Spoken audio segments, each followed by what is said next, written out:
ওই বেচারাদের যেভাবে চেপে ধরছো, মনে হয় না বেশি দিন ওই ভিটা তারা টিকতে পারবে।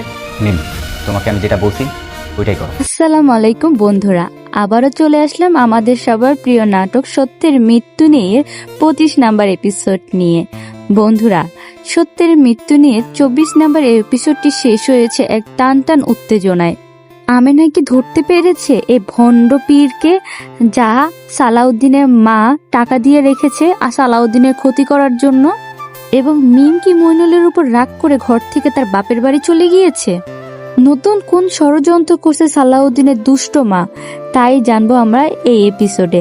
বন্ধুরা, এই সব প্রশ্নের উত্তর পেতে হলে অবশ্যই আমার চ্যানেলটিকে সাবস্ক্রাইব করবেন এবং এই ভিডিওটি সম্পূর্ণ দেখবেন। আমি প্রতিদিন চলে আসি এরকম মজার মজার কিছু নাটকের এক্সপ্লেনেশন ভিডিও নিয়ে, তাই অবশ্যই আমার চ্যানেলটা সাবস্ক্রাইব করবেন।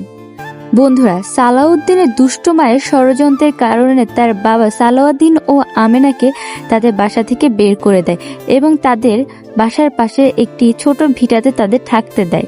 যদিও এতে আমেনা ততটা কষ্ট পায় না, কারণ সে তো চেয়েছিলই সে আর সালাউদ্দিন আলাদা থাকবে।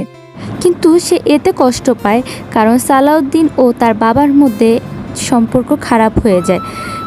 এতে সালাউদ্দিনও খুব কষ্ট পায়, কিন্তু সালাউদ্দিন বিশ্বাস করে তার বাবা কখনোই তাদের রক্তের সম্পর্ক ছিন্ন করবে না। তার বাবা তাকে আগের মতনই ভালোবাসে, শুধু এখন কিছুটা রাগ করে আছে। অন্যদিকে সালাউদ্দিনের বাবা চায় আমেনা ও সালাউদ্দিন তার কাছে এসে ক্ষমা চায়। সালাউদ্দিনের মাই ষড়যন্ত্র করে সালাউদ্দিনের বাবা ও তার মধ্যে সম্পর্কের ফাটল ধরায় এবং তিনি এই সুযোগে সালাউদ্দিনের বাবাকে বলে সম্পত্তি ভাগ করে দিতে এবং রাগের মাথায় সালাউদ্দিনের বাবা সালাউদ্দিনের কোনো সম্পত্তি না দিয়ে সব সম্পত্তি তার দুই ছেলে, তার মেয়ে ও তার স্ত্রীর মধ্যে ভাগ করে দেয়। যদিও এতে মইনুল অসন্তুষ্ট হয়, মিমও কিছুটা অসন্তুষ্ট, কিন্তু তাদের কথায় তাদের বাবা রাজি হয় না, কারণ সে বিশ্বাস করে অবাধ্য সন্তানের সম্পত্তির উপর কোনো অধিকার নেই। মিম আমিনাকে নিয়ে চিন্তা করতে থাকে। অন্যদিকে মিম মইনুদ্দিনকে বলে, তুমি এই সম্পত্তি নিও না, তুমি এর বিরোধিতা করো, কারণ এটা অন্যায়। ঘরে বড় ছেলেকে সম্মান করা হয় না, অন্যদিকে তাকে তার সম্পত্তির ভাগও দেওয়া হবে না। যদিও এতে মইনুর রাজি হয় না, বরং বিরক্ত হয়ে যায়। সে বলে, 15 বিঘা জমি, মুখের কথা না, এতখানি জমি আমি কেন ছাড়বো? তোমার যদি থাকতে মনে চায় থাকো, নইলে তুমি চলে যেতে পারো। অন্যদিকে আমেনা কিছুটা কষ্ট পায় তার শ্বশুরের এই সিদ্ধান্ততে, যদিও সালাউদ্দিন মোটেও কষ্ট পায় না, কারণ তার কাছে সম্পদের মূল্য নেই। সে নিজে ইনকাম করে খাবে, তার কারো সম্পত্তির প্রতি কোনো লোভ নেই।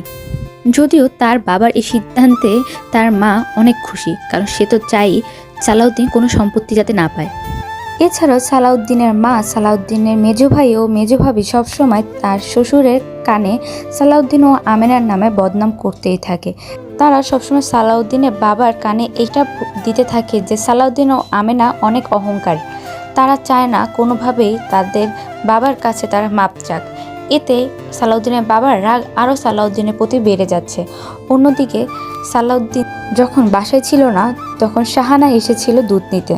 তখন শাহানা এসে আমেনার সাথে অনেক বেয়াদুমি করে, যার ফলে আমেনা শাহানাকে একটি থাপ্পড় লাগিয়ে দেয়, যার ফলে বাসার মধ্যে একটি গন্ডগোল হয় এবং সালাউদ্দিনের বাবা সিদ্ধান্ত নেয় কোনোভাবেই তাদের পরিবারের কেউ সালাউদ্দিন ও আমেনার বাসার চারদিকেও যাবে না। বন্ধুরা, আপনাদের কি মনে হয় সালাউদ্দিনের বাবার মন কি গলবে? সালাউদ্দিনের বাবা কি ধরতে পারবে তার স্ত্রীর ষড়যন্ত্র এবং আমেনাকে ধরতে পারবে সে ভণ্ডপীরকে? বন্ধুরা, এই সব কিছুর উত্তর মিলবে পরবর্তী এপিসোডে। বন্ধুরা, ভিডিওটি যদি সম্পূর্ণ দেখে আপনার ভালো লেগে থাকে তাহলে আমার চ্যানেলটিকে সাবস্ক্রাইব করবেন এবং এই ভিডিওতে একটি লাইক দিয়ে দিবেন এবং সম্পূর্ণ ভিডিওটি দেখার জন্য ধন্যবাদ।